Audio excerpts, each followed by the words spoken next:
Thank you.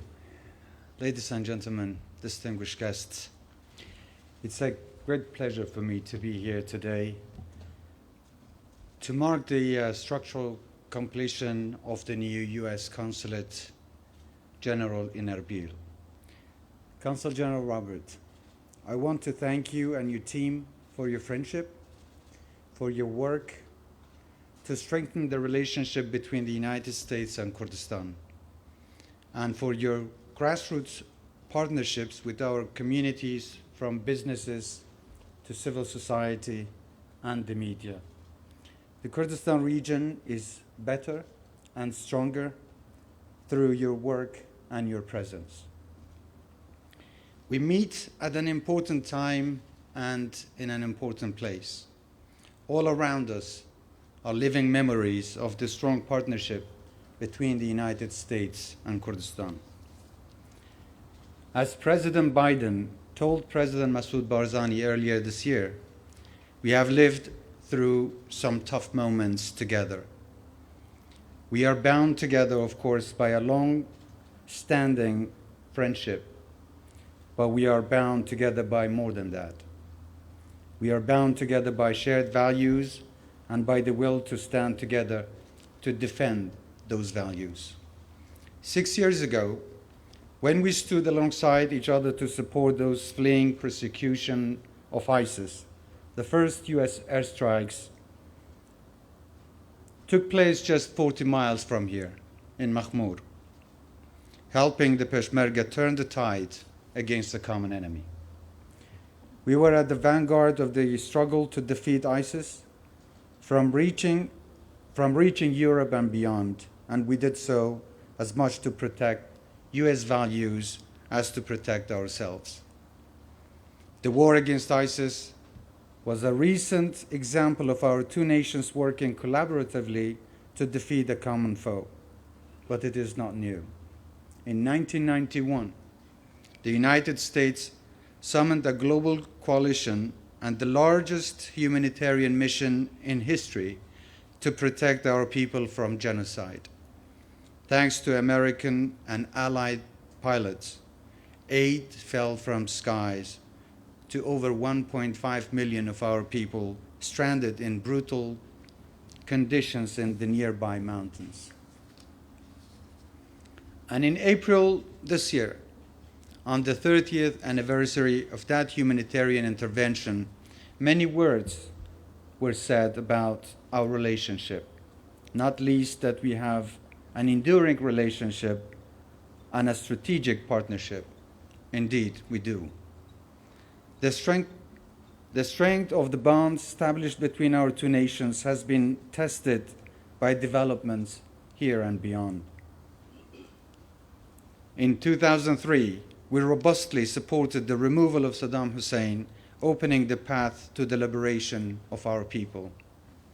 In 2005, the United States and international community helped create the conditions for permanent federal constitution, which calls Iraq a free union of people, land, and sovereignty, a recognition of our shared principles and way of life. These seminal moments and shared values have made us firm friends. I know recent regional events, in particular in Afghanistan, have brought home to all of us the threat of oppression and uncertainty. The Kurdish nation has endured more than our fair share of uncertainty, and we have shouldered increasing burdens while remaining true to our principles. In our region, the war with ISIS is not over. ISIS remains a threat to our shared values, to regional peace and stability, and, of course, to the world. But as long as we stand together, our resilience cannot be shaken. The Peshmerga have proven their ability and commitment to fight and defeat ISIS on the battlefield. The United States has proven its commitment to stand with us as partners. When I urged Ambassador Matthew Tuller earlier this year how important it was to show U.S. public commitment to Kurdistan, he said, Well, Mr. Prime Minister, we are building the biggest US Consulate General in the world here in Erbil. What more can we do?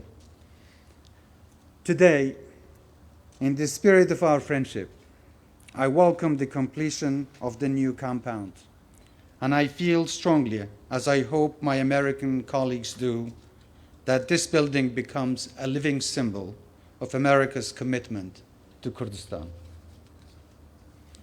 I'm deeply optimistic about the future of our partnership. It goes far beyond the support to the Peshmerga and the war on ISIS. It is captured through the growing American footprint in Kurdistan, from businesses, restaurants, and schools, to tourists and people-to-people ties.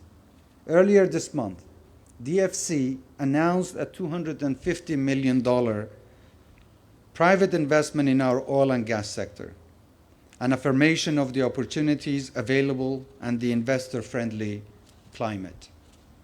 But there is more to be done. I hope to see more investment in our agriculture, tourism, and industry.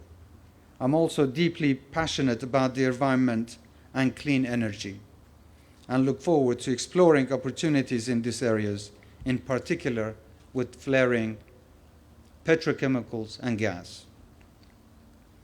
American companies can always be assured of a warm welcome in Kurdistan. My government stands ready to do everything we can to build on our already strong relationship. We have a lot to look forward to. Thank you again for all you're doing. I look forward to visiting again to the full inauguration of this compound. Thank you.